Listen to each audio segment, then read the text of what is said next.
Hadirin dan hadirat, Bapak-bapak dan Ibu yang dirahmati oleh Allah Subhanahu wa taala. Alhamdulillah, puji dan syukur kita panjatkan kepada Allah yang berikan kita kesempatan untuk bisa berkumpul bersama dalam rangka mempelajari agama kita untuk menambah keimanan ketakwaan kita kepada Allah Subhanahu wa taala. Semoga pertemuan kita diberkahi oleh Allah Subhanahu wa taala. Salawat dan salam semoga tercurahkan selalu kepada junjungan kita Nabi Muhammad sallallahu alaihi wasallam dan juga kepada keluarganya serta seluruh sahabat beliau tanpa terkecuali. Pada kesempatan kali ini kita akan bahas tentang amalan-amalan yang mendatangkan rezekinya. Namun sebelum saya memulai kajian ya alhamdulillah ya. Ketika saya masuk tadi pengajian, saya lihat yang datang banyak sudah bermobil ya. Jadi rezeki apa lagi yang kurang? Sudah banyak datang dengan menggunakan apa? Kendaraan beroda 4 ya. Berarti yang hadir ini insya Allah rezekinya sudah nyaman dan tentram ya.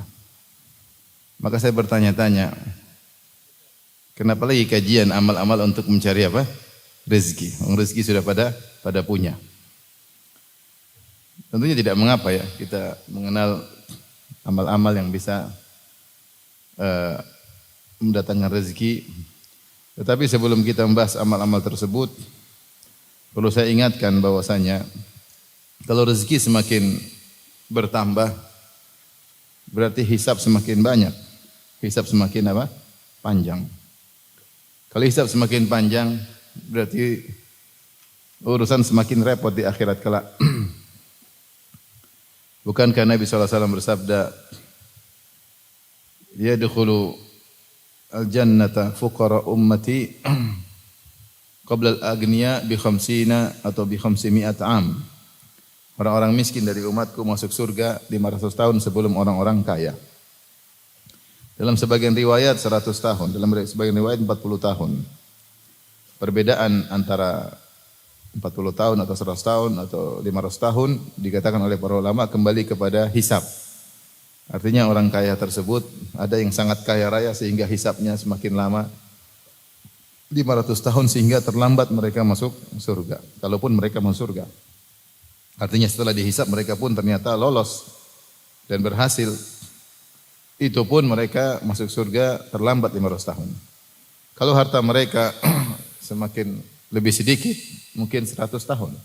Kalau lebih sedikit lagi mungkin 40 tahun. Sementara orang-orang fakir yang harta mereka sedikit, mereka duluan masuk surga. Oleh karena sebelum kita berbicara tentang amal-amal yang mendatangkan rezeki, hendaknya kita harus sadar bahwasanya rezeki kalau semakin bertambah, maka semakin panjang hisabnya. Karenanya kalau kita ingin mencari rezeki, hendaknya kita niatkan bahwasanya rezeki itu untuk mendekatkan diri kita kepada Allah Subhanahu wa taala. Jika hanya untuk bermewah-mewah, berbangga-bangga, bersombong-sombong, maka ini sebenarnya mengantarkan kita kepada kesulitan bahkan kebinasaan. Oleh karenanya disebut dalam hadis marra rajulun ala Nabi sallallahu alaihi wasallam, ada seorang melewati Nabi sallallahu alaihi wasallam dan di sisi Nabi ada para sahabat. Fara'a ashabuhu min jaladihi wa nasyatihi. Maka para sahabat kagum dengan orang ini yang gesit dan juga kuat.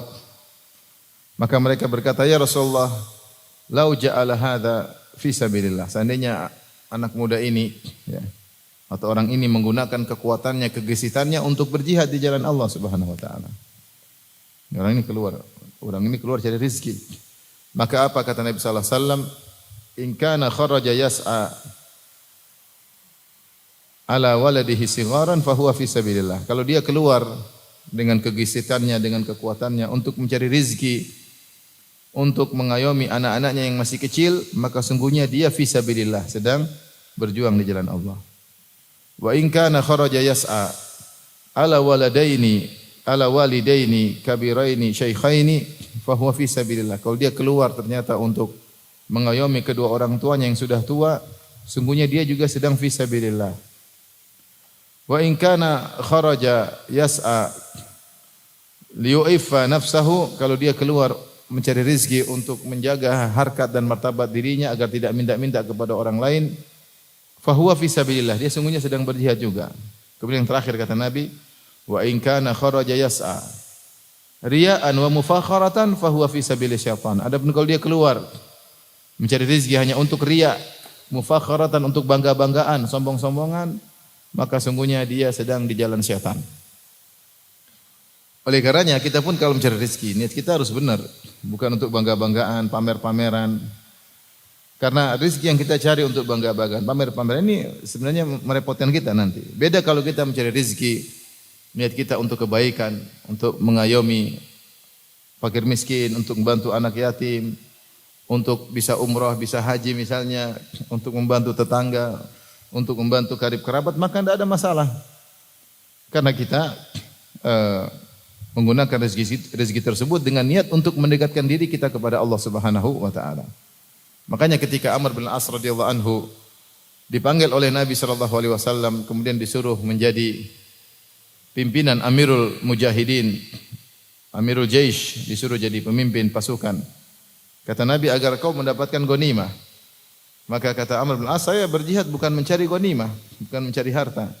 Kata Nabi SAW mengingatkan tentang pentingnya harta jika niatnya benar.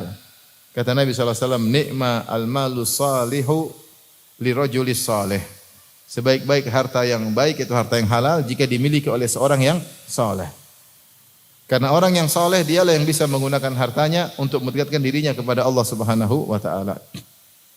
Maka jika harta yang bertambah yang kita miliki semakin mendekatkan diri kita kepada Allah, maka itu berarti sudah benar. Buat kita semakin bersedekah, buat kita semakin membantu karib kerabat, buat kita semakin membantu dakwah, buat kita semakin semangat ibadah, mungkin haji untuk umrah dan yang lainnya, maka itu sudah benar. Tapi kalau harta kita semakin banyak, kita semakin jauh dari Allah, semakin angkuh, semakin sombong, semakin memandang orang lain dengan kerendahan, semakin mencibir orang lain yang mungkin sudah berusaha namun tidak sehebat kita dalam berusaha. Semakin angkuh, maka itu istidraj. Istidraj, yaitu harta yang diulurkan oleh Allah membuat kita semakin jauh dari Allah Subhanahu wa taala. Yang kata Nabi sallallahu alaihi wasallam tadi, in kana kharaja yas'a riya'an wa mufakharatan fahuwa fi sabilil syaitan. Kalau dia keluar kemudian mencari rezeki dalam rangka untuk riya, untuk dipuji, mufakharatan untuk sombong-sombongan, maka sungguhnya dia sedang berada di jalan syaitan. Maka kembali lagi Allah menyuruh kita untuk mencari rezeki, tetapi harus niat kita yang benar. Jangan sampai kita cari rezeki hanya untuk bangga-banggaan, pamer-pameran, maka rezeki tersebut hanya memperpanjang hisab kita pada hari kiamat kelak dan membuat kita sulit untuk menjawab. Karena setiap rezeki yang kita dapatkan pasti akan ditanya oleh Allah dengan dua pertanyaan. Min aina iktasabahu, dari mana dia mendapatkannya? Wa fima anfaqah, dan kemana dia membelanjakannya, Maka dua-dua ini harus kita bisa jawab. Kalau kita bisa jawab pertanyaan pertama, kita dapatkan dengan cara yang halal, maka tidak mudah untuk menjawab pertanyaan kedua, kemana kau belanjakan. Kalau untuk riya, bangga-banggaan, untuk hura-hura, untuk berfoya-foya, untuk tabdzir, mubadzir, maka ini hanyalah kebinasaan. Karena sebagian orang, mereka menggunakan harta mereka seenak-enaknya, jalan sana, jalan sini, pamer sana, selfie sini, upload lagi, publish lagi, untuk hanya mendapatkan tepukan dan jempol-jempol yang tidak bermanfaat. Like aja, kemudian jalan lagi sana, jalan sini, pamer sana, pamer sini, untuk dipuji-puji oleh teman-temannya, dan seterusnya. Ini harta yang dibuang sia-sia. Ini harta kalau ditanya pada hari kiamat sulit untuk dijawab. Sementara sebagian orang Masya Allah hartanya bertambah, semakin dekat dengan Allah Subhanahu wa taala. Ala kulli hal, ini semua sekedar mukaddimah untuk mengingatkan niat kita kembali. Karena saya bilang tadi, ketika kajiannya judulnya amal-amal yang mendatangkan rezeki, ternyata yang hadir banyak yang sudah punya mobil. Berarti kan rezekinya insya Allah sudah lancar. Kalaupun tersendat-sendat sedikit-sedikit aja, buktinya punya mobil. Entah hutang, entah lunas, wallahu alam ya. Tapi yang datang udah pada pada bermobil ya. Bermotor mungkin sedikit, banyak bermobil ya.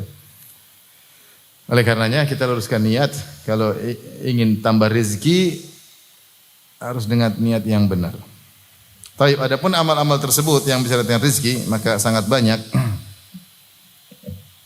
Di antaranya tentunya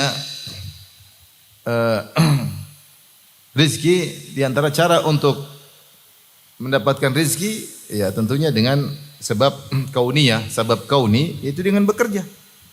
Dengan bekerja, kata Allah, famshu fi manakibiha wa kulu mir rizqi. Berjalanlah kalian menuju kepada tempat-tempat yang tinggi di atas muka bumi, yaitu Allah menyuruh menempuh. Manakib, ada yang mengatakan maksudnya tempat-tempat a'ailil ard, itu tempat-tempat yang tinggi. Artinya, kalaupun kau harus mencari rezeki sampai ke tempat tinggi, pergilah. Wa kulu mir rizqi, dan makanlah rezeki Allah. Jadi harus dicari, Allah suruh mencari. Ya. Ya. Famshu fi manakibiha wa kulu min rizqihi wa ilaihin nusyur. Namun ingat, kepada Allah kalian akan dikembalikan. Itu Allah suruh cari rezeki, silakan, ingat, tapi kalian akan kembali dan dihisab, ingat. Makanya Allah gandengkan wa ilaihin nusyur, dan kepada Allah kalian akan dibangkitkan. Ingat, cari rezeki silakan. Benar bahwasanya rezeki sudah ditanggung ya. Wa ma min dabbatin fil ardi illa 'ala Allahi rizquha. Tidak ada satu binatang melata pun apalagi manusia di atas muka bumi kecuali Allah telah menanggung apa? Rezekinya. Ya. Kemudian juga kata Allah, wa ka'ayyin min dabbatin la tahmilu rizqaha Allahu yarzuquha wa iyyakum. Betapa banyak hewan melata tidak bisa mengurus rezekinya. Hewan tidak semua cerdas. Kalau dibandingkan dengan akal manusia tentu jauh. Tetapi Allah memberikan kepada hewan tersebut insting, dan Allah siapkan rezeki mereka. Kata Allah, Allahu yarzuquha. Betapa banyak hewan melata tidak mampu ngurusin rezekinya. Allahu yarzuquha. Allah yang kasih rezeki. Wa iyyakum, apalagi kalian manusia. Oleh karenanya Rasulullah SAW pernah berkata, inna ruhal qudus nafatha fi ru'i atau fi rawi anna nafsan lan tamuta hatta tastakmila rizqaha. Sungguhnya Jibril telah memberikan wahyu ke dalam jiwaku. Dia mengatakan bahwasanya tidak satu jiwa pun, tidak ada jiwa manapun yang akan meninggal kecuali telah sempurna rezekinya. Fa ajmilu fi talab. Maka baguslah kalian dalam mencari rezeki. Ya. Jangan terlalu ngoyo, tapi cari. Khudhu ma halla wa da'u ma haram. Ambil yang halal dan tinggalkan yang haram. Jadi di antara amal untuk mendapatkan rezeki, kerja, gampangnya demikian, kerja, berusaha. Yang suruh Allah Subhanahu wa taala, yang suruh Nabi sallallahu alaihi wasallam, ya. Ala ayyahtatiba ahadukum bihuzmatin, seorang kemudian mengambil tali untuk mencari kayu bakar. Lebih baik daripada dia minta-minta sama orang. Jadi suruh untuk bekerja. Ustaz, bukankah rizki telah ditakdirkan? Benar, tapi Allah mentakdirkan dengan sebab sekalian. Seperti punya anak atau tidak juga sudah ditakdirkan. Tapi takdir tersebut Allah catat dengan sebabnya sekalian. Jadi kawin, punya anak. Jangan seorang di rumah saja. Kalau memang Allah mentakdirkan saya punya anak, meskipun enggak nikah saya punya anak. Ini anak angkat namanya. Bukan anak kandung. Kalau punya anak kandung ya nikah. Paham? Benar, anak sudah ditakdirkan enggak? Sudah. Tapi kalau punya anak ya ada, Allah mentakdirkan dengan juga usaha. Usaha tersebut juga ditakdirkan oleh Allah Subhanahu wa taala. Jika kau tidak melakukan usaha untuk menikah dan punya anak, berarti mungkin takdirmu memang tidak punya anak. Maka tidak benar kau mengatakan kalau Allah mentakdirkan saya punya anak, saya di rumah saja tanpa menikah akan punya anak. Enggak benar. Rizki sudah ditakdirkan, mati juga sudah ditakdirkan enggak? Ajal sudah ditakdirkan enggak? Ajal sama dengan rizki, sama. Tapi bukankah kita berusaha menjaga kesehatan kita? Berusaha enggak? Berusaha, makanya makan pun milah-milih. Yang enak-enak mulai ditinggalkan, kolesterol, gula, asam urat, teman sahabat terdekat. Enggak boleh. Kenapa ingin sehat? Supaya sehat karena secara medis kesehatan itu menjaga makanan menambah kesehatan, dan menjaga kesehatan itu tentu sebab untuk tidak cepat mati. Meskipun mati sudah ditakdirkan oleh Allah Subhanahu wa taala. Maka demikian juga rizki meskipun sudah ditakdirkan juga dengan sebab-sebabnya. Sama, kenyang, lapar sudah ditakdirkan enggak? Sudah ditakdirkan. Tapi kalau antum enggak makan, ada makanan di depan mata, kalau Allah takdirkan saya kenyang, saya akan kenyang meskipun tidak makan. Iya benar, tapi kan coba aja. Allah takdirkan kenyang dengan ada sebabnya. Tentu ada yang namanya mukjizat, itu lain cerita lagi. Baik, jadi di antara amal untuk mendapatkan rezeki adalah berusaha. Jangan duduk manis di rumah. Dikatakan sebagian salaf, fa inna sama la tumtiru dhahaban. Sungguhnya langit tidak menurunkan hujan emas. Carilah engkau. Jangan di masjid saja, keluar sana cari rezeki, usaha.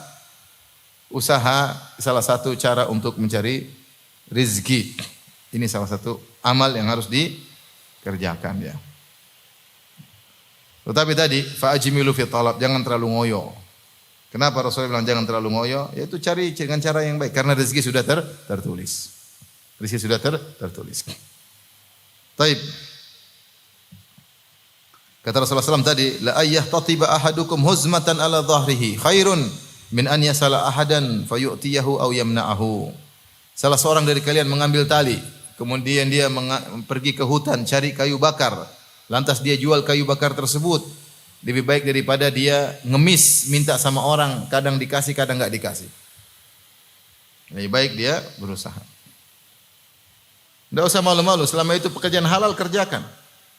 Yang malu itu kalau minta-minta, itu malu. Kalau halal kerjakan. Tapi sebab kedua untuk mudah mendapatkan rezeki adalah bertawakal kepada Allah Subhanahu wa taala. Bertawakal kepada Allah dalam mencari rezeki. Bertawakal kepada Allah dalam segala hal. Di antaranya bertawakal dalam mencari rezeki. Tawakal, serahkan kepada Allah. Tahu bahwasanya rezeki bukan di tangan kita, rezeki di tangan Allah. Kita ini hanya melakukan sebab. Rezeki seberapa jumlahnya, nominalnya yang tentukan yang di atas Allah Subhanahu wa taala. Maka perlu tawakal. Dalam hadis kata Rasulullah sallallahu alaihi wasallam, "Lau annakum tatawakkaluna 'ala Allahi haqqa tawakkulih la razaqakum kama yarzuqut tayr taqdu khimasan wa taruhu bitana." Kalau seandainya kalian bertawakal kepada Allah sebagaimana tawakalnya burung, benar-benar tawakal, haqqa tawakkulih, itu benar-benar bertawakal sebagaimana bertawakalnya burung, maka kalian akan diberi rezeki sebagaimana Allah memberi rezeki kepada burung. Lihatlah burung di pagi hari pergi dalam kondisi perut kosong, kemudian balik bitonan, perutnya sudah kenyang. Bahkan terkadang dia bawa makanan buat anak-anaknya. Burung kalau dilihat dari sisi kemampuan dia untuk mencari rezeki, dia enggak punya kemampuan, artinya akal dia biasa-biasa saja. Mungkin dia enggak punya, mungkin punya otak tapi akalnya kurang. Ya. Tetapi Allah kasih dia insting, pagi hari dia sudah terbang, sudah berkicau, sudah subuh-subuh sudah boleh bergerak, kemudian terbang sampai jarak yang jauh, kemudian balik. Artinya ditinjau dari manusia, manusia lebih hebat, lebih pandai, lebih punya trik-trik untuk bisa mendapatkan rezeki. Burung tidak seperti itu, tapi rezekinya sudah dijamin. Kenapa? Dia tawakal kepada Allah Subhanahu wa taala. Dia tawakal kepada Allah. Tawakal kepada Allah. Maka Rasulullah menyuruh kita untuk bertawakal dengan tawakal yang benar, yaitu berusaha dan menyerahkan hati kepada Allah bahwasanya rezeki di tangan Allah Subhanahu wa taala. Ketika Al-Imam Ibnu Rajab Al-Hambali dalam kitabnya Jami'ul Ulum wal Hikam mengomentari hadis ini, dia berkata, seandainya seorang dengan usaha sedikit tapi tawakalnya tinggi, Allah mudahkan rezeki baginya. Usaha tidak seberapa, ada usaha bukan tidak berusaha. Burung terbang atau tidak? Terbang, bukan domprok di sarangnya, enggak. Kalau domprok di sarangnya mungkin diomel sama burung betina ya. Bukan dia terbang. Dia terbang cari makan. Tapi ada waktunya dia pulang istirahat. Sebagian manusia 24 jam kerja. Kalau bisa satu hari 30 jam dia akan jalanin. Tapi kadang-kadang rezekinya segitu-gitu saja. Oleh karenanya dilihat dari usaha burung tidak segitu besar, tapi tawakalnya benar membuat dia dimudahkan rezekinya. Kata Ibnu Rajab Al-Hambali mengomentari hadis ini, seandainya seorang berusaha dengan bukan usaha yang besar, tapi tawakalnya tinggi, Allah akan mudahkan hasil yang lebih baik, hasil yang maksimal. Jadi terkadang kita ini berusaha kita ngandalin kemampuan kita. Ngandalin kemampuan kita. Lupa bahwasanya yang menentukan keberhasilan adalah siapa? Di atas Allah Subhanahu wa taala. Maka kita perbaiki diri. Saya berusaha, tapi saya harus meminta kepada Ar-Razzaq, Sang Maha Pemberi rezeki. Lihatlah betapa banyak orang ketika mencari rezeki dia tawakalnya kepada bosnya. Dia pikir rezeki dari bosnya. Bosnya ini yang ngatur hatinya siapa? Allah. Kalau Allah membuat hati bos ini tidak kasih gaji, tidak kasih gaji. Jadi rizkimu bukan di tangan bosmu, rizkimu di tangan siapa? Allah Subhanahu wa taala. Ini butuh tawakal yang tinggi. Ini masalah hati tidak kelihatan. Percuma kita bilang saya tawakal, tapi kalau hati kita tidak tawakal, ya. Maka kita tawakal hati kita, tawakal dan kita kuatkan dengan lisan kita. Tawakkaltu 'ala Allah, aku bertawakal kepada Allah. Maka di antara amal yang mudah untuk mendapatkan rezeki adalah bertawakal ketika mencari rezeki tersebut. Ya. Mencari rezeki tersebut, ya. Taib. Amal yang keberapa sekarang? Yang ketiga. Yang ketiga di antaranya adalah meningkatkan ketakwaan, Takwa, apa itu takwa? Takwa kata Ali bin Abi Thalib radhiyallahu taala anhu, al-khaufu minal jalil. Takut kepada Allah Subhanahu wa taala. Wal amalu bitanzil, dan mengamalkan Al-Qur'an. Wal qanaa'atu bil qalil. Qanaah dengan harta mungkin yang tidak banyak, sedikit. Wal istidadu li yaumir rahil, dan persiapan untuk hari kematian. Itu intisari takwa kata Ali bin Abi Thalib. Ya. Al khaufu minal jalil, takut kepada Allah Subhanahu wa taala. Wal amalu bitanzil, mengerjakan isi Al-Qur'an. Al-qanaa'atu bil qalil, qanaah dengan meskipun sedikit harta. Wal istidadu li yaumir rahil, dan persiapan untuk hari berikutnya, hari kematian. Takwa hakikatnya adalah meninggalkan larangan Allah Subhanahu wa taala. Itulah takwa. Meninggalkan larangan Allah Subhanahu wa taala. Baik dosa besar maupun dosa kecil. Ya, itu namanya takwa. Maka seorang berusaha mendekatkan dirinya kepada Allah Subhanahu wa taala dengan bertakwa, beribadah dan meninggalkan maksiat. Kalau dia bertakwa, maka Allah akan kasih dia rizki, bukan cuma dari rizki yang dia persangkakan, bahkan dari rizki yang tidak dia sangka-sangka. Wa may yattaqillaha yaj'al lahu makhraja. Siapa yang bertakwa kepada Allah, Allah akan kasih solusi. Seakan-akan dia berada di tempat yang gelap, yang sempit, tiba-tiba dia diberi jalan keluar dengan tempat yang terang. Wa may yattaqillaha yaj'al lahu makhraja. Siapa yang bertakwa kepada Allah, maka Allah berikan dia jalan keluar, solusi. Bukan cuma itu, wa yarzuquhu min haitsu la yahtasib. Dan Allah beri rezeki kepada dia di arah yang dia tidak sangka-sangka. Tapi kalau dia bertakwa, rezeki yang Allah berikan tersebut rezeki yang berkah. Banyak orang tidak bertakwa dikasih rezeki, benar dikasih. Orang kafir dikasih rezeki tapi tidak berkah. Tidak berkah. Rizki yang buat semakin jauh dari Allah Subhanahu wa taala, rizki yang semakin mempersulit mereka di yaumul hisab nanti. Rizki yang terkadang menjadikan mereka semakin sengsara dan menderita, semakin banyak tekanan. Hidup tidak nyaman. Tapi kalau rizki yang diperoleh dengan ketakwaan, menambah kebahagiaan, menambah kenyamanan. Menjadi berkah rizki tersebut. Kenapa rizki tersebut diperoleh dengan ketakwaan? Wa may yattaqillaha yaj'al lahu makhraja. Siapa yang bertakwa, Allah berikan solusi. Wa yarzuqhu min haitsu la yahtasib, dan Allah beri rezeki dari arah yang dia tidak sangka-sangka. Maka rezeki secara umum dibagi menjadi dua. Rezeki yang kita persangkakan, ada rezeki yang di luar persangkaan kita. Siapa yang bertakwa, beribadah kepada Allah, kemudian diberi rezeki yang tidak sangka-sangka, mudah-mudahan itu tanda dia bertakwa kepada Allah Subhanahu wa taala. Taib. Allah juga berfirman dalam Al-Qur'an tentang para jin dalam surat Al-Jin, kata Allah, wa allaw istaqamu ala tariqati la asqainahum ma'an ghadaqan.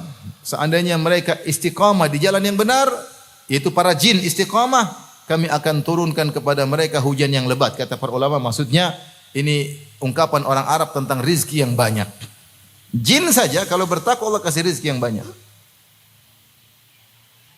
Allah mengatakan, walau anna ahlal qura amanu wattaqau la fatahna alaihim barakatim minas sama'i wal ard. Seandainya penduduk suatu negeri beriman dan bertakwa, maka kami akan bukakan keberkahan-keberkahan kami Barakatim minas sama'i wal ard, dari langit dan pun dari bumi. Keberkahan, rezeki yang penuh keberkahan. Syaratnya beriman dan bertakwa.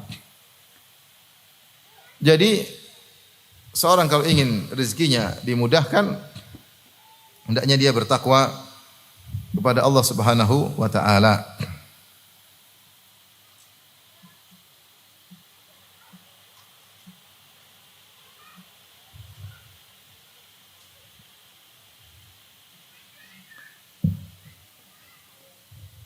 Bagaimana seorang memperoleh rezeki yang berkah dari Ar-Razzaq, dari zat yang maha pemberi rezeki, sementara dia sendiri tidak tunduk kepada sang pemberi rezeki? Bagaimana dia bisa memperoleh rezeki yang berkah dari Allah Ar-Razzaq, sang maha pemberi rezeki, sementara dia sendiri membangkang kepada sang pemberi rezeki? Gampangnya sederhana. Antum misalnya punya bos, nyuruh ini antum tidak taat, di sini melanggar, saya minta duit sama bos tersebut. Ini logika sederhana. Ada bos, duitnya banyak, minta uang bos, kata bos ya udah, tapi saya kasih uang, tapi kamu ke situ, ke kanan, dia malah ke kiri. Kata bos jangan kamu ke utara, kamu pergilah ke selatan, dia malah ke ngalor. Ngalor apa? Ngidul apa ngalor? Ngalor kan? Disuruh jangan ke ngalor, dia malah ke ngalor. Disuruh ke ngidul, dia malah ke ngalor. Disuruh ke ngulon, dia malah ke ngetan. Suruh ke kanan, dia malah ke kiri. Nganan malah ngiwi ya. Ngiwo. Suruh nganan malah ngiwo. Akhirnya apa? Bosnya bilang, nih, iya kasih ini makanan. Apa isinya racun? Ini kurang ajar orang seperti ini. Artinya dikasih tapi tidak membuat dia nyaman. Dikasih tapi tidak membuat dia apa?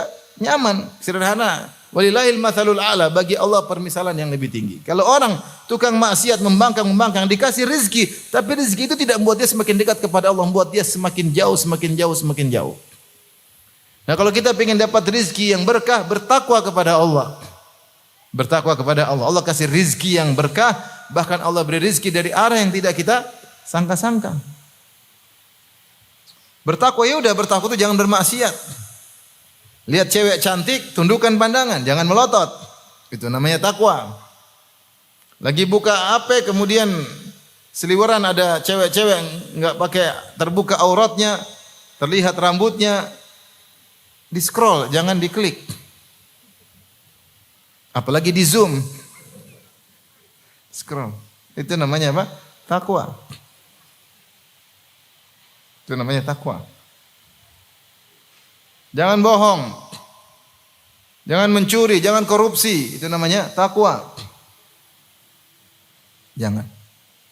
Kelihatannya di depan kita rizki yang banyak, tapi cara yang curang. Dengan menipu orang lain, dengan menzalim orang lain, ia dapat. Tapi rizki yang beracun. Seperti bos tadi, ini disuruh sana sini malah ngengel nih. Isi makanan, isinya racun. Isinya apa? Racun. Oleh karenanya, untuk mudah mendapatkan rezeki, bertakwa kepada Allah Subhanahu wa taala. Bertakwa kepada Allah. Ya, takwa itu artinya ada waktu kita salat, ada waktu kita untuk baca Quran, ada waktu kita untuk berbakti kepada orang tua, ada waktu untuk zikir pagi petang. Ada waktu untuk berzikir kepada Allah, itulah takwa. Ada maksiat kita tinggalkan. Sebagian orang ketika tidak bertakwa dalam mencari rezeki, dia dapat rezeki yang banyak tapi dia ternyata sengsara dengan rezeki tersebut. Permasalahan yang tiada putus-putusnya. Semakin jauh dari Allah Subhanahu wa taala. Hartanya berhamburan, terbuang-buang tanpa ada faedahnya. Ya. Hartanya digunakan untuk nyogok sana sini. Ngeri. Maka bertakwalah ketika mencari rizki, maka Allah akan berikan rizki dari yang kamu persangkakan, dari rizki dari arah yang tidak disangka-sangka. Ya.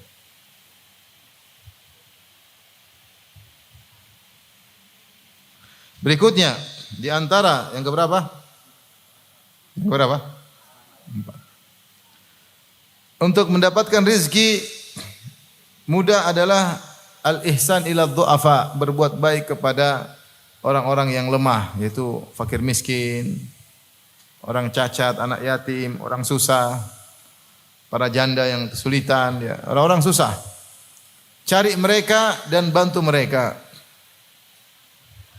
Kata Nabi SAW, wa hal tunsaruna wa turzaquna illa bidu'afaikum. Bukankah kalian ditolong oleh Allah dan diberi rizki oleh Allah kecuali karena orang-orang lemah di antara kalian. Kecuali karena orang-orang lemah di antara kalian. Maka berusaha cari orang lemah tersebut. Kalau orang lemah, orang miskin yang biasa kita berikan, rutin memberikan kepada mereka. Mereka itu adalah sumber bagi kita rizki yang berkah. Dan jangan kalau kita bantu mereka, kita merasa punya jasa sama mereka. Jangan. Justru mereka yang berjasa kepada kita. Justru mereka yang berjasa kepada kita. Dengan sebab mereka, kita bisa menyalurkan harta kita dengan penyaluran yang benar. Dengan sebab mereka, maka Allah akan menambah rizki kepada kita. Sebelum saya lanjutkan, karena banyak hal-hal yang bisa menambah rizki, terkait dengan amal soleh, Allah tambah rizki. Maka saya ingatkan, ketika kita melakukan amal-amal soleh tersebut, tetap orientasi kita utama adalah akhirat. Maksud saya, jangan kita bantu orang miskin supaya rizki bertambah, jangan. Tapi memang kita berbuat baik sama orang miskin agar dapat pahala di mana? Di akhirat. Hati kita ingin dapat bonus, dapat rizki boleh, tapi itu bukan yang utama. Bukan yang utama. Yang utama kalau kita melakukan amal soleh untuk apa? Untuk akhirat, untuk surga, bukan untuk ganjaran duniawi. Namun terkadang syariat memberikan juga ganjaran duniawi, di antaranya diberikan kelapangan rezeki.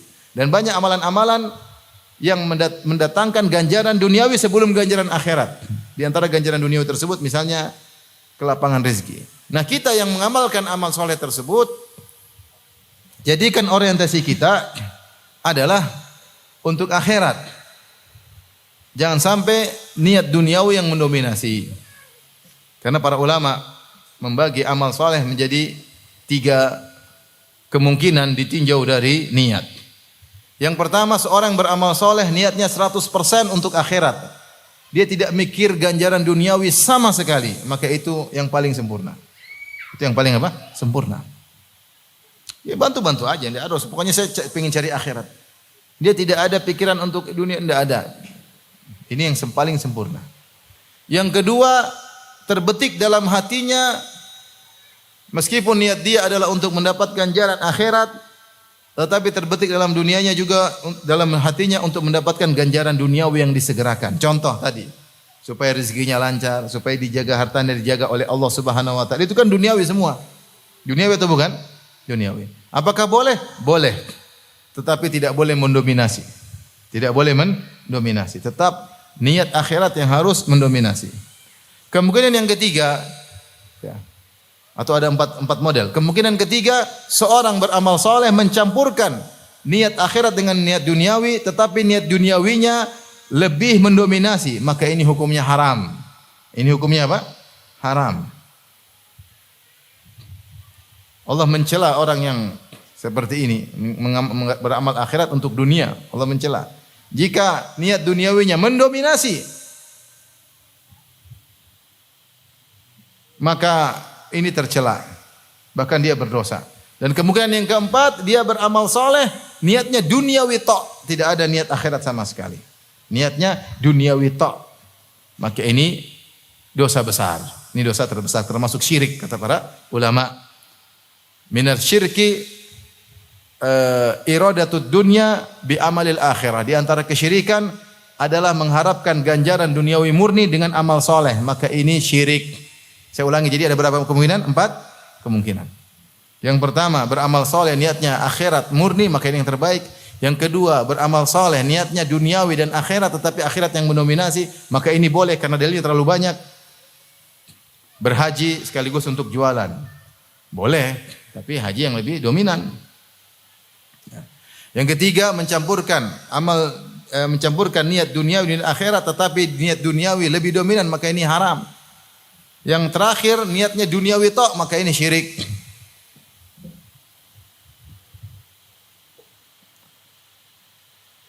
Kata Allah, "Man kana yuridul hayatad dunya wa zinataha nuwaffi ilaihim a'malahum fiha wa hum fiha la yubkhasun." Ulaika alladziina laisa lahum fil akhirati ilan nar wa habita ulaika alladziina laisa lahum fil akhirati ilan nar. Kata Allah Subhanahu wa taala, siapa yang menginginkan kehidupan dunia dan perhiasannya, ya, maka ya, kami penuhi keinginannya tersebut. Tetapi di akhirat dia tidak mendapatkan apa-apa. Di dunia wa hum la yubkhasun, tidak dikurangi. Ulaika alladziina laisa lahum fil akhirati ilan nar. Wa habita ma sana'u fiha wa batilun ma kanu ya'malun. Maka amal soleh yang mereka kerjakan semua akan sia-sia. Kenapa? Ketika dia beramal soleh, niatnya duniawi murni. Makanya ketika Allah berbicara tentang orang-orang yang berhaji, Allah menyebutkan dua model manusia. Ada yang berhaji, niatnya duniawi saja, dia berdoa minta dunia-dunia saja. Dan ada yang ketika berhaji, dia minta dunia dan akhirat. Kata Allah, faminan nasi may yaqulu rabbana atina fid dunya wa ma lahu fil akhirati min khalaq. Wa minhum man yaqulu rabbana atina fid dunya hasanah wa fil akhirati hasanah wa qina adzabannar. Kata Allah, di antara orang-orang yang berhaji, dia haji. Tapi doanya apa? Rabbana atina fid dunya, ya Allah berikanlah kami kebaikan di dunia. Wa ma lahu fil akhirati min khalaq. Di akhirat tidak dapat apa-apa karena dia niatnya untuk duniawi murni. Wa minhum, di antara mereka, man yaqulu rabbana atina fid dunya hasanah, di antara mereka ada yang berdoa, ya Rabb kami berikanlah kami kebaikan di dunia, kebaikan di akhirat, dan lindungi kami dari azab neraka jahanam. Ini terpuji. Karena ketika mereka minta dunia dan akhirat. Oleh karenanya jangan sampai, maksud saya, kemudian sedekah nanti dapat 10 kali lipat, 2 kali lipat. Akhirnya kita benar-benar motivasi kita benar-benar untuk apa? Dunia. Ini enggak boleh. Enggak boleh. Enggak boleh. Oleh karenanya meskipun Nabi SAW menyebutkan tentang ganjaran duniawi terhadap sedekah, tapi yang Nabi sebutkan banyak tentang ganjaran ukhrawi, banyak. Shadaqatu burhan, sedekah adalah bukti keimanan misalnya. Bahwasanya sedekah akan menaungi seorang pada hari kiamat kelak. Meskipun Rasulullah juga mengatakan sedekah menambah harta. Oleh karenanya maksud saya ketika kita bicara tentang apa yang kita sebutkan ini, sebab-sebab menambah rizki dengan amal soleh, jangan sampai, saya ingatkan, jangan sampai motivasi kita orientisnya adalah dunia, paham? Jangan sampai dunia yang mendominasi.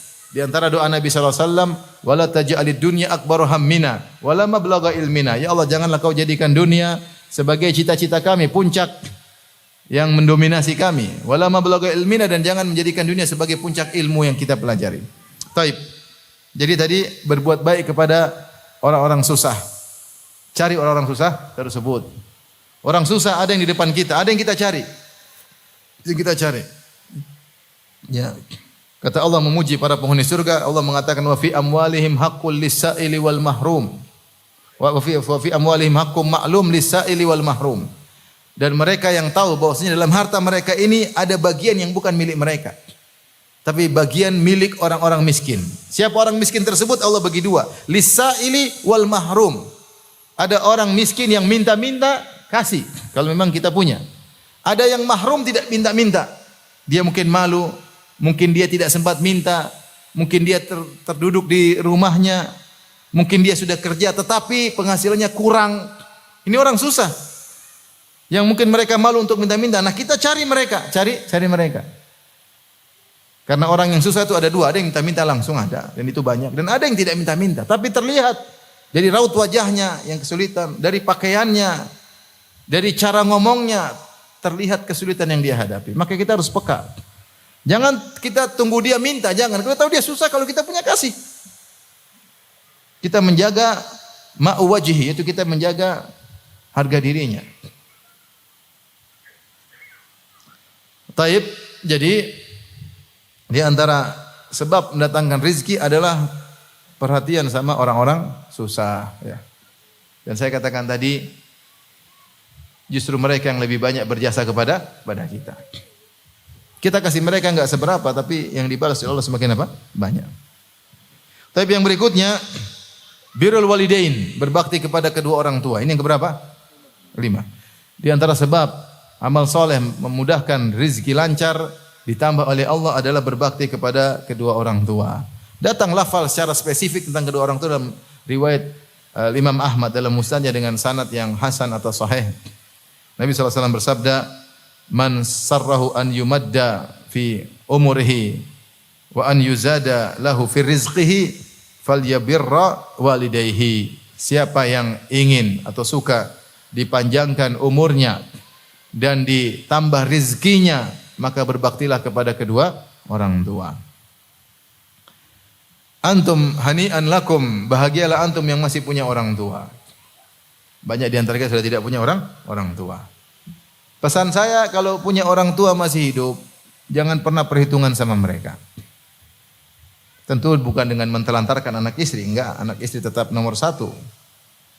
Tetapi jika kebutuhan anak istri sudah terpenuhi, kebutuhan primer, sekunder, bahkan tersier, maka sisanya tidak apa-apa jor-joran untuk orang tua. Kalau itu maslahat bagi mereka. Jangan pernah perhitungan. Saya ingatkan. Mereka ingin apa? Kasih. Mereka ingin beli apa? Kalau kita mampu selama tidak memberi mudarat kepada mereka, kasih. Jangan perhitungan. Orang tua dulu kita tidak pernah perhitungan sama kita. Pernah enggak perhitungan sama kita? Waktu kita masih kecil, orang tua perhitungan enggak? Kalau dibelikan susu, susu yang terbaik. Kalau orang tua perhitungan, ini anak bikin sudah, teh aja teh. Minum teh enggak pernah minum susu, kurus krempeng. Kalau ditanya orang, bingung enggak bisa jawab. Mana orang tua perhitungan? Bahkan orang tua jual sawah, jual ini, jual anu untuk pendidikan kita. Terus sekarang kita sudah berhasil, kita perhitungan sama dia. Aduh, kacau. Jangan perhitungan. Betapapun kita royal, jor-joran, kita tidak akan bisa membalas kebaikan kedua orang tua. Bahkan kalau kita berbuat baik sama kedua orang tua, Allah berikan balasan yang banyak. Ditambah rezeki kita, ditambah umur kita karena kita berbakti kepada kedua orang tua. Yang untung kita sebenarnya.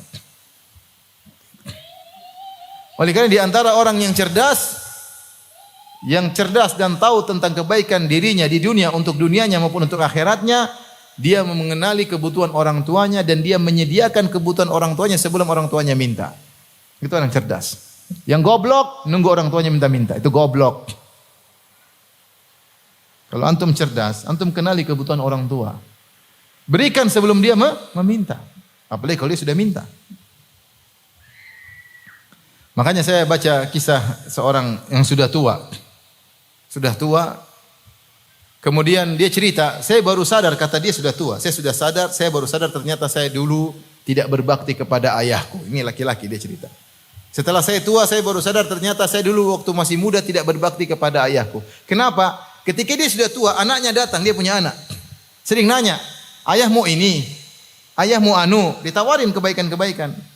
Tapi dia malu, pekeu, dia bilang, enggak nak. Subhanallah, anaknya enggak kasih karena dia bilang apa? Enggak. Dia baru sadar. Dulu dia juga begitu nawarin bapaknya, bapak mau ini, bapak mau anu. Bapaknya pekeu.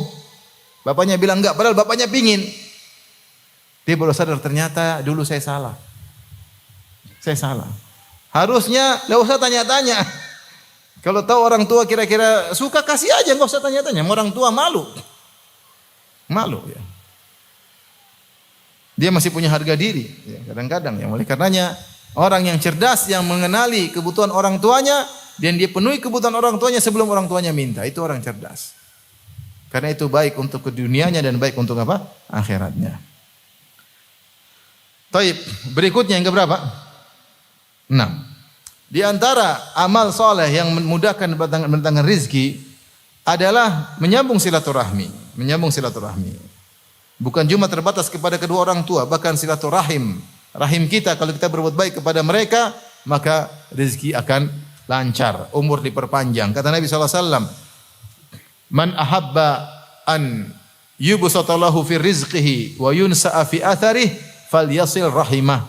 Siapa yang suka dilapangkan rezekinya, dipanjangkan umurnya, maka sambung silaturahmi. Sambung silaturahmi. Dan rahim kita yang paling utama, ring 1, kenali. Siapa ring 1 kita? Tentunya kedua orang tua. Itu silaturahmi paling top. Dan ada hadis khusus tadi sudah kita sebutkan. Setelah kedua orang tua siapa? Ingat, ada saudara-saudara kandung kita. Ada anak-anak kita, paham? Ini rahim kita semua. Saudara-saudara kita, kakak adik, anak-anak kita, kakek nenek kita, tante om dari sisi bapak, tante om dari sisi ibu, ponakan-ponakan. Ini semua ring satu. Saya ulangi. Ring satu yang paling utama kita perhatikan. Siapa? Kedua orang tua. Terus anak-anak apa? Kita. Paham? Kakak adik kita. Paham? Kemudian tante om dari ayah, tante om dari ibu. Kakek nenek juga, itu ring satu. Dan ponakan. Itu ring satu. Maka perhatikan mereka, punya rezeki bagi-bagi sama mereka, senangkan hati mereka, belikan hadiah buat mereka. Antum lagi ke Jogja, belikan gudeg Jogja, terserah mereknya apa. Daripada saya sebut merek sini nanti salah lagi. Belikan gudeg Jogja, berikan pada mereka. Lagi kalau keluar negeri, belikan lagi oleh-oleh. Senangkan hati mereka, mereka tahu bahwasanya kakak mereka sayang sama mereka. Mereka tahu bahwasanya ponakan mereka sayang sama mereka. Mereka tahu bahwasanya kita om mereka sayang sama mereka. Ini memudahkan rizki, memanjangkan apa? Umur. Kita keluarkan modal sedikit yang untung kita. Niatkan karena Allah. Saya ingin menyambung silaturahmi. Subhanallah, disebutkan dalam hadis ketika seorang melewati sirat maka datang rahim dan datang amanah menahan orang tersebut. Jika rahim tersebut tidak disambung, dia akan memperberat seorang ketika melewati sirat. Jika rahim disambung, maka dia memperlancar seorang melewati apa? Sirat. Yang menentukan masuk neraka atau masuk surga. Maka sambung silaturahmi. Sambung silaturahmi. Jangan pelit-pelit. Ya, jangan pelit-pelit. Kalau punya uang lebaran, buka open house ya. Open house, open ATM. Open semuanya. Kamu panggil semua makan. Nah, undang dari Sabang sampai Merauke. Kalau punya keluarga luar negeri dari Eropa sampai benua kutub. Kalau ada undang semua datang. Sambung silaturahmi. Sambung silaturahmi. Di antara cerita yang menakjubkan ada seorang yang saya kenal. Dia tidak begitu agamis, maksudnya, tapi dia suka memperhatikan kerabat. Orang ini suka mengenal. Dia panggil keluarganya satu Nusantara untuk makan-makan di rumahnya. Dia bayarkan tiket bolak-balik. Saya tahu ketika saya masih kecil. Diundang, bayarin. Sampai saya ketemu orang tersebut, dia perhatian sama tante-tantenya. Ini orang tua kita yang masih tersisa, dia perhatian. Ini orang biasa-biasa saja. Tapi terakhir dia meninggal, dia mengucapkan zikir kepada Allah Subhanahu wa taala ketika meninggalnya. Karena saya tanya langsung sama istrinya. Apa yang diucapkan orang ini ketika meninggal? Dia bilang begini, Ustaz. Ini kalau enggak salah dia tasyahud, dia bertakbir, tasyahud, kemudian dia meninggal dunia. Menurut saya tidak ada amalan yang mungkin hebat dari dia kecuali seperti silaturahmi. Luar biasa. Oleh karenanya ikhwan, jadilah kalau antum punya rizki, punya duit banyak, carilah kedudukan di sisi Allah dengan menyambung silaturahmi. Antum mungkin orang sibuk, enggak apa-apa sibuk, enggak usah store muka. Yang penting store fulus. Orang lebih bahagia lihat fulus antum daripada muka antum. Next transfer aja enggak sempat, sibuk banyak kirim duit, senang dia. Senang atau tidak? Senang. Siapa tidak suka dengan fulus? Siapa yang enggak suka? Kita aja suka. Antum bagikan kebahagiaan antum sama sebagian orang, udah insyaallah dia senang. Dia senang, maka ente ditambah rezekinya, ditambah umurnya. Yang harusnya antum mati besok tertunda minggu depan.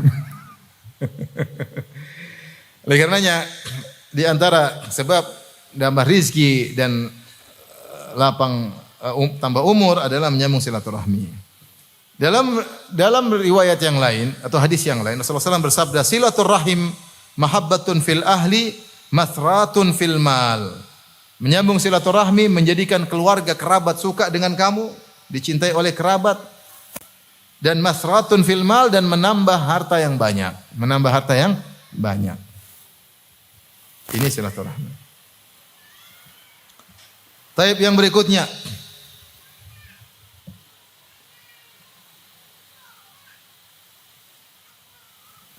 Di antara amal soleh Yang menambah rizki adalah pandai bersyukur. Pandai bersyukur.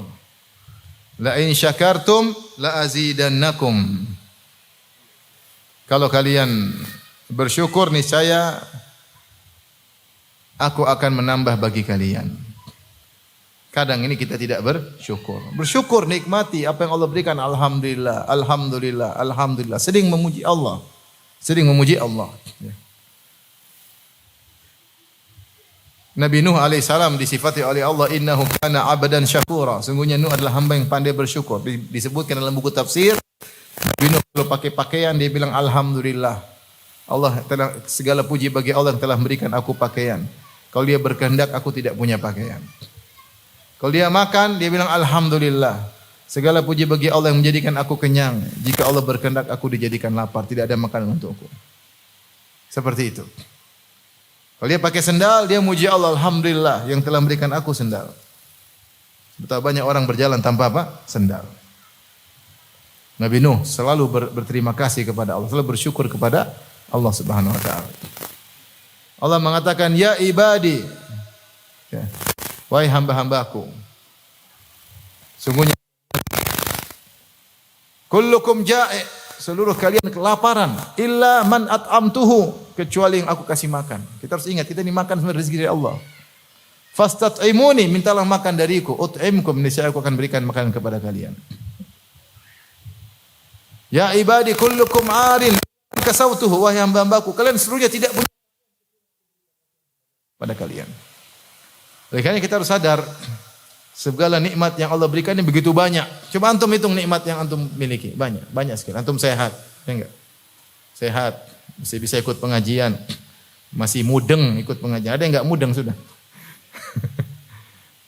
Masih punya kendaraan, masih punya istri. Akhi, banyak orang tidak punya istri, kasihan. Ibu-ibu masih punya suami, banyak orang enggak punya suami, kasihan. Datang kemarin kapan di Jakarta, ibu-ibu sekian orang. Umur 49, 50. Ustaz carikan dong, Ustaz carikan. Kasihan. Akhirnya ada satu dapat, alhamdulillah. Yang lain kasihan. Ini tidak bersyukur, udah punya suami diomelin melulu.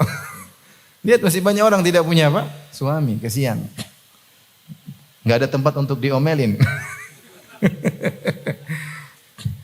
Ya akhi, subhanallah. Banyak mau kita syukuri. Lihat banyak orang susah enggak makan, masih banyak orang mau lebaran enggak bisa beli baju lebaran, masih banyak orang. Mau lebaran bingung. Sampai ada kejadian di kota, enggak sekolah. Kenapa? Dia malu karena bajunya enggak ganti-ganti. Lebaran enggak keluar rumah, kenapa? Enggak punya baju lebaran karena bakalan dibully sama teman-temannya. Dia lebaran enggak keluar rumah. Enggak punya baju lebaran. Bayangkan kita masih kecil, mama orang beli baju lebaran, mama enggak punya uang. Kira-kira gimana? Malu enggak mau keluar rumah. Kita masih bisa belikan baju lebaran buat anak-anak kita. Nah kita ini kalau bersyukur Allah tambah, itu enggak masalah kalau enggak bersyukur. Ngeluh melulu. Lihat ke bawah masih banyak orang yang susah. Masih banyak orang yang susah. Oleh karenanya di antara bentuk bersyukur kita gunakan ya, nikmat yang Allah berikan kepada kita untuk mendekat kepada Allah Subhanahu wa taala, bukan untuk berfoya-foya, bukan untuk bangga-banggaan, sombong-sombongan. Itu jalan syaitan, Jadi untuk menambah rizki dengan banyak bersyukur kepada Allah. Di antara bukti bersyukur yang paling besar adalah beramal saleh. Kata Allah kepada Nabi Sulaiman bin Daud alaihi salam, "I'malu ala Dawud syukra." Beramalah kalian wahai keluarga Daud sebagai bentuk syukur kepada Allah. Ketika Nabi Musa alaihissalam diselamatkan oleh Allah dari kejaran Fir'aun dan Fir'aun ditenggelamkan, kata Nabi SAW, fasamahu Musa syukran lillah, maka Musa pun bersyukur, berpuasa kepada Allah karena bersyukur atas nikmat tersebut. Taib di antara berikutnya yang keberapa? Yang berapa? 8. Yang bisa menambah rizki kalau punya duit yaitu haji dan umrah. Ini modalnya banyak tapi nambah rizki. Kata Nabi SAW, tabi'u bainal haji wal umrah fa innahuma yanfiyani adz-dzunub wal faqr kama yanfil kir khabathal hadid. Kalau sudah haji umrah lah, kalau sudah amri hajilah terus, haji umrah haji umrah haji umrah. Kalau mampu tentunya, kalau tentunya setelah kita menunaikan kewajiban kita, setelah tetangga kita perhatikan, setelah kita bersilaturahmi, setelah kita melakukan banyak kegiatan amal soleh, masih ada sisa uang, tidak ada masalah. Kita juga rindu ingin ibadah di Mekah dan Madinah. Kata Nabi, ikutkanlah haji dengan umrah. Sungguhnya keduanya, haji dan umrah, akan menghilangkan dosa-dosa dan kefakiran. Menghilangkan bukan cuma dosa-dosa, kefakiran. Makanya kalau untuk maintenance harta antum, haji dan umrah. Maka tidak akan ditimpa dengan kefakiran. Tentunya berusaha ikhlas karena Allah, bukan untuk bangga-banggaan. Saya sudah haji sekian kali loh, saya sudah umrah sekian kali loh. Bukan untuk itu. Karena kita rindu untuk diampuni dosa-dosa, rindu untuk beribadah kepada Allah. Tentu berbeda kita beribadah di Al-Haramain Mekah dan Madinah dengan beribadah di Kaliurang atau di Bantul, beda. Beda atau sama? Beda lah. Ada auranya, pahalanya lebih besar. Kalau punya duitnya, kalau enggak punya ya sudah enggak apa-apa. Ini bagi yang mampu. Fa innahuma yanfiyani adz-dzunub wal faqr, karena keduanya haji dan umrah akan menghilangkan dosa-dosa dan kemiskinan sebagaimana alat pandai besi menghilangkan karatan. Menghilangkan apa? Karat besi. Maka siapa yang mampu untuk berhaji dan umrah? Kalau dia punya rezeki setiap tahun umrah, alhamdulillah. Kalau saya alhamdulillah umrah karena saya petugas umrah. Dan saya haji karena saya petugas haji. Dalam tanda kutip gaib ya. Pembimbing bahasa kerennya. Pembimbing apa? Pembimbing haji dan umrah. Alhamdulillah. Taib, di antara amal soleh yang bisa untuk menambah rezeki adalah sudah kita singgung berulang-ulang. Yang keberapa sekarang? 9. Sedekah. Kata Nabi SAW, ya, Rasulullah pernah bersumpah tentang 3 perkara. Rasulullah bersumpah, kata Rasulullah SAW di antaranya, naqasat shadaqatun min mal. Bahwasanya sedekah tidak mengurangi harta. Sedekah tidak mengurangi harta. Siapa yang bersedekah? Ya, tentunya sedekah dengan ikhlas kepada Allah Subhanahu wa taala. Tentunya sedekah setelah kebutuhan anak istrinya terpenuhi, yang wajib-wajib terpenuhi. Kalau dia tidak, bahkan kalau kebutuhannya tidak terpenuhi, maka sedekah pada dirinya itu yang lebih utama daripada sedekah kepada orang lain. Ada skala prioritas. Sebagian orang sedekah sana sedekah sini, utang enggak bayar-bayar, ini ngawur ya. Kamu sedekah pada dirimu bayar utang, baru sedekah di luar sana. Sedekah sana sini, utang tidak bayar-bayar. Utang tidak bayar-bayar tapi haji plus, repot. Hutang tidak bayar-bayar tapi umrah bintang 5. Hotel bintang 5, repot. Maka kejadianlah 2 kawan saya, satu yang meminjamkan uang, satu yang minjam uang. Ternyata mereka berdua janjian ketemu saya ketika umrah. Maka yang minjam uang bilang, ini kebangetan Ustaz. Kurang ajar dia. Ternyata dia umrah sekeluarga, utang saya belum bayar. Bayangkan, begitu solehnya, punya utang aja masih bisa umrah. Nah, ini namanya tidak tahu diri ya. Jadi maksud saya sedekah ini setelah kebutuhan kita terpenuhi. Kalau enggak terpenuhi ya sedekah pada diri sendiri. Orang yang paling utama kita sedekahin diri sendiri. Sedekah wajib. Kalau setelah kita ya keluarga kita, anak istri kita, orang tua kita. Kalau ada berlebihan baru sedekah sana sini. Kalau enggak Allah tidak bebani dengan hal tersebut. Kata Nabi, mana kasat sadaqatun min mal, sedekah tidak mengurangi harta. Kata sebagian ahli tafsir, atau sebagian ulama, bal zadat, bahkan menambah harta. Ini enggak usah ragu-ragu sedekah. Ustaz, paling bagus saya sedekah. Ada pembahasan sedekah yang paling baik begini. Ada pembahasan secara khusus. Tapi maksud saya, jangan terpaku pada pembahasan. Kalau depan kita ada yang butuh, kasih aja. Tetangga butuh, kasih. Orang miskin depan ada uang, kasih. Enggak usah susah. Ya. Ada di depan kita, kasih. Hati kita tergerak pengen kasih. Enggak usah nanti aja lah. Nanti itu malah enggak ngasih, paham? Ada sedekah yang kita khususkan buat ini. Ada yang di depan mata orang butuh, kasih aja. Kalau memang kita tergerak kasih. Enggak usah ragu-ragu. Kasih aja. Biasakan kita ringan tangan untuk apa? Bersedekah. Nanti Allah ganti yang lebih baik. Taib. Di antara amal penambah rizki, salat secara umum, sebagian ulama mengatakan salat duha secara khusus. Secara salat umum, ada yang mengatakan salat duha, salat malam, tapi secara umum salat, perbanyak salat menambah rizki.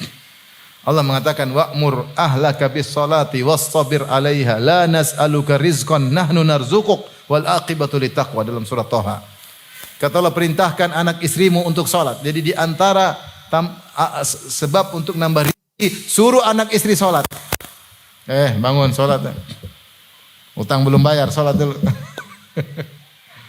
Tahun depan masih banyak biaya, salat salat. Anak istri suruh salat. Telepon anak-anak, "Nak, udah salat belum?" Meskipun anak sudah berkumis, sudah berjenggot, tanya, "Kamu udah salat belum?" Tanya. Dulu ibu mertua saya ketika masih hidup, rahimahullah, telepon anak-anaknya salat, suruh salat. Anak-anaknya sudah 30, 40, diteleponin suruh apa? Salat. Sampai waktu saya sama istri lagi di Makassar, saya pun diketuk, "Firanda, salat." Kalau saya ini ustaz disuruh salat. Bener nih, saya disuruh salat subuh. "Firanda, salat, bangun salat." Ya mak. Enggak apa-apa. Di antara penambah rezeki adalah salat. Nyuruh anak istri untuk apa? Salat. Wa'mur ahlaka bis salati wastabir 'alaiha. Perintahkanlah keluargamu untuk salat dan bersabarlah atas salat tersebut. La nas'aluka rizqan, kami tidak minta rezeki darimu. Nahnu narzuquk, justru kami yang kasih rezeki kepadamu. Wal aqibatu littaqwa, dan kesudahan yang baik bagi orang yang bertakwa. Terkait dengan salat duha, Rasulullah SAW bersabda, "Qala rabbukum ata'jazu ya ibna Adam an tusalli awwalan nahar 4 rakaat akfika bihinna akhir yaumik." Allah berkata, "Apakah kalian susah wahai anak Adam? 4 rakaat di awal siang, di awal hari, maka aku akan mencukupkan engkau dengan 4 rakaat tersebut sampai akhir hari, sampai akhir hari." Sulitkah bagi kalian, bagi engkau wahai anak Adam, untuk salat 4 rakaat di awal hari? Niscaya aku akan mencukupkan engkau sampai akhir hari. Dijadikan sebagian ulama dalil bahwa ini Allah akan mudahkan urusan dengan syarat 4 rakaat di awal hari. Ada khilaf di kalangan para ulama, apa yang dimaksud 4 rakaat di awal hari? Ada yang mengatakan maksudnya 2 rakaat sebelum subuh dan salat subuh, itu 4 rakaat. Ada yang mengatakan maksudnya awalun nahar, awal hari, maksudnya awal siang, maksudnya salat duha. Salat apa? Jadi kalau bisa bukan 2 rakaat, kalau bisa 4 rakaat, lebih afdal. Lebih afdal. Insyaallah urusan dimudahkan. Secara umum salat menambah rezeki. Kemudian di antara amal saleh yang menambah rezeki. Sudah habis waktu ya? 10 menit lagi.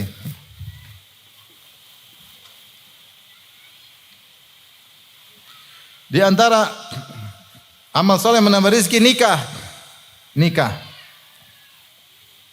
Kata orang banyak anak banyak rezeki. Benar enggak? Benarlah. Setiap anak ada tanggungan apa? Rezekinya. Berarti tambah anak tambah rezeki. Coba antum, ini saya bicara secara umum, bukan secara khusus. Ada tentunya halah al-istisnaiyah, kondisi pengecualian. Secara umum, orang yang tambah anak tambah rezeki atau tidak? Coba antum dulu waktu masih belum punya anak, coba lihat. Lihat foto waktu masih bujang, kurus kerempeng enggak? Sekarang rezeki tubuh bertambah, ya tidak? Dulu jalan kaki naik sepeda, sekarang punya motor, bahkan punya mobil. Dulu ngekos rumah, sekarang semakin sudah punya rumah. Dulu ngekos saya di Kaliurang situ, kali motor 4,5. Sekarang udah punya rumah, alhamdulillah. Di Yogyakarta lagi. Alhamdulillah. Berarti tambah anak tambah apa? Rezeki. Kalau punya anak caranya gimana? Kawinlah. Allah berfirman dalam surat An-Nur ayat 32, "Wa ankihul ayama minkum wassalihina min ibadikum wa imaikum iyakunu fuqara yughnihimullahu min fadlih. Wallahu wasi'un alim." Kata Allah Subhanahu wa taala, nikahkanlah al-ayama. Al-ayama itu orang-orang yang belum menikah, laki-laki maupun perempuan. Perjaka-perjaka dan perjoko-perjoko. Perjaka-perjaka sama gadis-gadis yang belum jomblo-jomblo dan jomblowati-jomblowati yang merana. Merana-merana nawati. Mereka ini nikahkan kata Allah, ankihul ayama, nikahkanlah lelaki-lelaki dan wanita-wanita yang jomblo di antara kalian, perjaka dan gadis yang belum nikah, nikahkanlah. Demikian juga budak-budak kalian, wassalihin min ibadikum wa imanikum. Budak wanita kalian nikahkan. Kata Allah, iyakunu fuqara, kalau mereka miskin, yughnihimullah. Allah akan membuat mereka berkecukupan dari karunia Allah Subhanahu wa taala. Allahu wasi'un alim, Allah Maha luas rezekinya. Itu urusan Allah. Nikah aja tambah rezeki. Nikah saja tambah niatnya karena Allah Subhanahu wa taala. Kata Nabi SAW, salatatun hakun Allahi aunuhum. 3 orang yang pasti Allah akan bantu mereka. Di antaranya an-nakih yuridul afaf. Seorang yang menikah karena ingin menjaga harga dirinya. Sudah menikah menambah apa? Tambah rezeki, itu benar. Ustaz, ada orang tambah susah, yaitu pengecualian. Secara umum. Ya, kaidah bicara secara umum. Ya.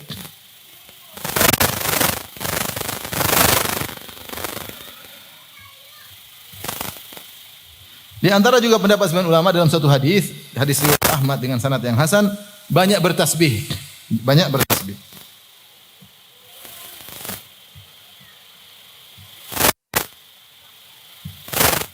Dalam hadis yang panjang dari wasiat Nuh alaihissalam pada anaknya ketika akan meninggal dunia, di antaranya beliau berkata, wa subhanallah wa bihamdihi. Itu subhanallah wa bihamdihi. Bertasbih maksudnya subhanallah wa bihamdihi. Kemudian wa biha yurzaqul khalq. Kata Nabi Nuh kepada wasiat kepada anaknya, dengan tasbih tersebut makhluk-makhluk diberi rezeki. Makhluk-makhluk diberi rezeki. Maka jangan lupa perbanyak apa? Subhanallah wa bihamdihi. Subhanallah. Di antara sebab tambahnya rezeki adalah beristighfar. Yang keberapa? Yang ketiga. Yang banyak beristighfar. Kata Nabi Nuh, "Faqultu astaghfiru rabbakum innahu kana ghaffara yursilis samaa 'alaikum midrara wa yumdidukum bi amwalin wa banin wa ja'alakum jannatin wa ja'alakum anhara ma lakum la tarjuna lillahi waqara." Kata Nabi Nuh, aku berkata kepada mereka, kepada kalian, "Istaghfiru rabbakum." Mohon ampunlah, istighfarlah kepada kalian. Innahu kana ghaffara. Sungguhnya Allah Maha Pengampun. Yursilis samaa 'alaikum midrara. Kalau kalian banyak beristighfar, Allah akan turunkan hujan yang deras, yang berkah. Disebutkan kaum Nabi Nuh mereka mengalami kekeringan. Musim kemarau. Beristighfar nanti Allah turunkan hujan. Tapi karena mereka tidak istighfar, Allah turunkan hujan, tapi hujan azab. Paham? Seandainya mereka beristighfar, turunnya hujan berkah. Demikian juga kalau kita tidak bertakwa, kita beri rezeki adab. Tapi kalau kita bertakwa dikasih rezeki berkah. Bi amwalin wa banin, dan Allah akan berbanyak bagi kalian harta dan anak-anak. Wa yaj'alakum jannatin wa yaj'alakum anhara, dan Allah akan munculkan taman-taman, kebun-kebun yang subur. Wa anhara, dan Allah akan alirkan sungai-sungai. Ketika itu kaum Nabi Nuh mereka dalam kondisi kekeringan. Makanya dalam kondisi kering tersebut Nabi Nuh bikin kapal, mereka bilang, "Nuh, sinting. Ini musim kemarau bikin apa? Kapal." Sinting. Dibilang majnun, orang gila. Jadi di antara amal yang menambah rezeki dengan banyak apa? Beristighfar. Astagfirullah, astagfirullah, astagfirullah. Minta ampun kepada Allah yang buat kita serat rezekinya karena banyak dosa. Banyak dosa. Taib. Terakhir, karena waktu sudah habis. Ada sekitar 20. Kita baru berapa? 13. 13 ya? 14 ya sudah. Cukup insyaAllah ya. Terakhir, sebagaimana penjelasan Ibnu Taimiyah, namanya rezeki adalah suatu yang bisa dimanfaatkan oleh seorang dalam kehidupannya. Baik berupa suatu yang konkret maupun yang abstrak. Itu namanya rezeki. Iman adalah rezeki. Kebahagiaan adalah apa? Rezeki. Punya anak adalah rezeki. Istri yang soleh adalah apa? Rezeki. Tetangga yang baik adalah apa? Rezeki.